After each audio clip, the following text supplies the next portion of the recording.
செலவு ரசம்.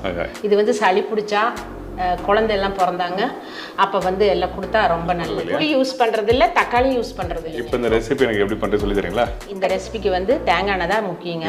2 ஸ்பூனுங்க. அப்புறம் 4 ஸ்பூன் சீரகம், குருமிளகு ஒரு 2 ஸ்பூனும் போட்டுடலாம். வரமிளகா ஒரு 4-5-6 மிளகா கொஞ்சம் பொன்னேரமாக வறுத்தெடுத்துக்கோங்க, கருகக்கூடாது. மல்லித்தூள் ஒரு 5-6 ஸ்பூன் போடணுங்க. கருவேப்பிலையும் ஒரு நல்லா வணக்கி எடுத்துட்டு அரைக்கணும். இந்த மாதிரி நல்லா ஃபைன் பேஸ்ட்டாக அரைச்சிருக்கீங்க. கடாய் காஞ்சிருச்சுங்க, தேங்காய் எண்ணெய் ஊற்றணுங்க, 2 கடுகு போடணுங்க. ஓகே, அதனால வெங்காயத்தை நல்லா தட்டி போடுறோங்க. கருவேப்பிலை கொத்தமல்லி போடுறோங்க. வரமிளகா ஒரு 4 போட்டுக்கலாம். கொஞ்சம் மஞ்சள் தூள் போட்டு வணக்கிடலாம். சரி, ஓகே. இது ஊற்றணுங்க. கொஞ்சம் தண்ணி ஊற்றணுங்க. இது கெட்டியா இருக்கக்கூடாது. இந்த ரசம் தண்ணியாட்ட தான் இருக்கணுங்க. அதனால உப்பு போடணும். கொதிக்கிற அவ்வளோதாங்க. கொஞ்சம் போட்டுடலாம்.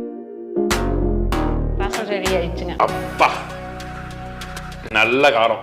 அப்படி தாங்க குடிக்கணும். கோல்டு மழை காலத்தில் நமக்கு வந்து இந்த இரும்பல் சளி இந்த மாதிரி வந்துன்னா கண்டிப்பாக சாப்பிட்டா சரியா. வெரி குட் ரசம், சூப்பரான ரசம். அது நைட் நேரத்தில் சாப்பிட்டுட்டு படுத்தோம்னா நல்லா தூக்கம் வருங்க.